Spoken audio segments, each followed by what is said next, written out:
Assalamualaikum warahmatullahi wabarakatuh. Saya Dian Putrastari dari K3 Kesehatan Masyarakat Universitas Islam Negeri Al-Azhar Makassar. Di sini saya akan menjelaskan apa yang dimaksud penyakit akibat kerja yang ditimbulkan oleh timbal. Nah, pertama-tama saya akan menjelaskan apa yang dimaksud penyakit akibat kerja.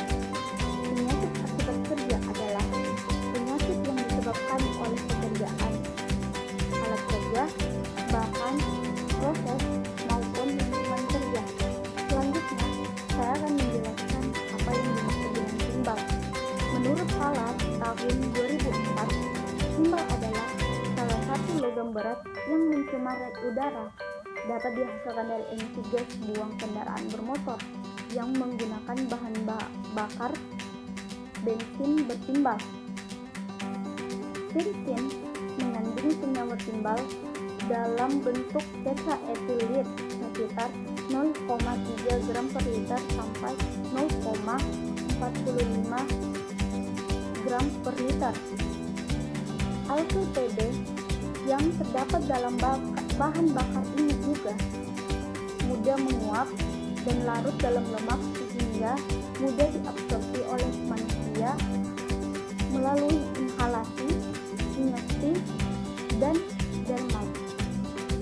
Menurut Widowati tahun 2009 atau tahun 2008, Center for Disease and Prevention atau DCP menetapkan bahwa nilai ambang batas kadar timbal dalam darah adalah 10 gram per desiliter.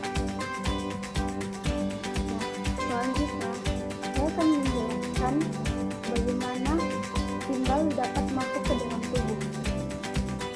Timbal dapat masuk ke dalam tubuh manusia melalui pernapasan atau inhalasi, saluran cerna yang masuk melalui makanan atau minuman, dapat terabsorpsi melalui kulit. Selanjutnya, saya akan menjelaskan jenis penyakit yang ditimbulkan oleh timbal menurut O'Neill tahun 1994. Yang pertama itu gangguan neurologi atau gangguan susunan saraf. Dapat berupa ensefalopati, ataksia, stupor, dan koma. Pada anak-anak dapat menimbulkan kejang tubuh dan neuropati center. Yang kedua yaitu gangguan terhadap fungsi ginjal. Logam berat PD dapat menyebabkan tidak berfungsinya tubulus renal, neopropati irreversible, sklerosis vaskular, sel tubulus atrofi, fibrosis, dan sklerosis glomerulus. Akibatnya dapat menimbulkan aminosiduria dan glukosuria, dan jika paparannya terus berlanjut dapat terjadi nefritis kronis. Selanjutnya yaitu gangguan terhadap sistem reproduksi. Gangguan pada sistem reproduksi berupa keguguran, kesakitan, dan kematian janin.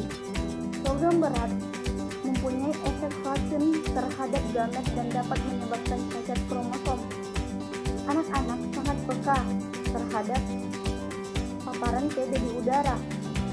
Paparan TB dengan kadar yang rendah yang berlangsung cukup lama dapat menurunkan IQ. Selanjutnya yaitu gangguan terhadap sistem hemopoietik. Keracunan TB menyebabkan terjadinya anemia akibat penurunan sintetis globin walaupun tak tampak adanya penurunan kadar zat besi dalam serum.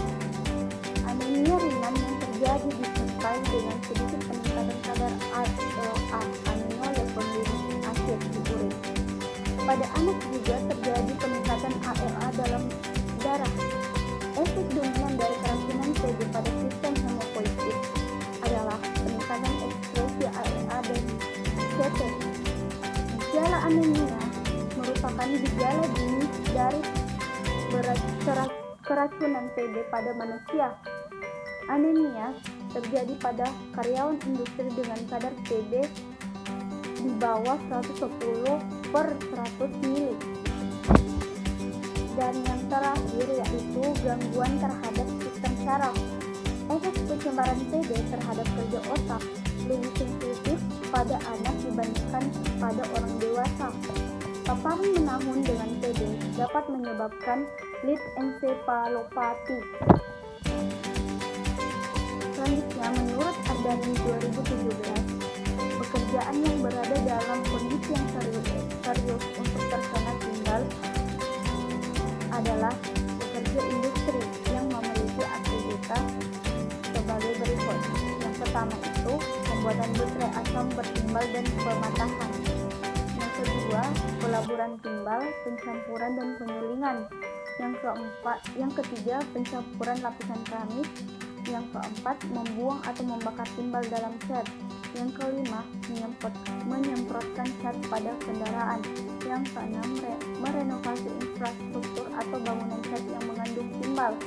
Dan yang ketujuh, timbal pada produksi kail pemancingan.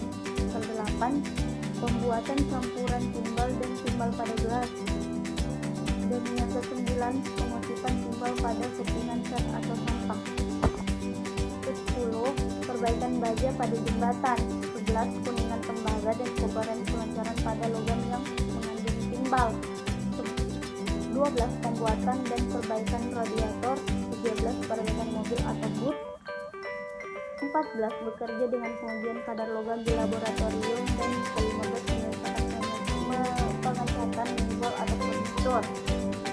Selanjutnya saya akan memaparkan beberapa gejala yang ditimbulkan akibat terpapar timbal secara kronis, termasuk diantaranya adalah kehilangan libido, infertilitas, atlasi, gangguan menstruasi, serta aborsi spontan pada wanita. Pada laki-laki telah terbukti adanya perubahan dalam spermatogenesis menurut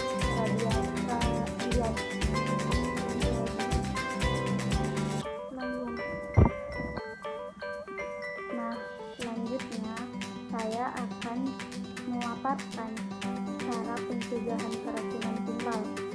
Yang pertama yaitu melakukan pencegahan secara individu dengan meningkatkan frekuensi untuk mencuci tangan. Yang kedua itu mengkonsumsi makanan yang mengandung gizi dan kalsium. Yang ketiga, mengurangi kepadatan lalu lintas yang berpotensi meningkatkan emisi buang yang mengandung timbal atau TB. Dan yang terakhir, pengukuran kadar TB di udara secara berkala menurut Widiwati tahun 2008. Saya akan menjelaskan pengobatan keracunan timbal atau TB. Pengobatan yang diakibatkan oleh keracunan timbal dapat dilakukan dengan menggunakan terapi yang disebut dengan chelation terapi. Memperbanyak mengkonsumsi makanan yang mengandung besi dan kalsium dapat mengurangi dampak keracunan dari timbal menurut Campbell tahun 2015. Nah, itulah penjelasan dari penyakit akibat kerja yang ditimbulkan oleh timbal. Kurang dan lebihnya mohon dimaafkan. Wassalamualaikum warahmatullahi wabarakatuh.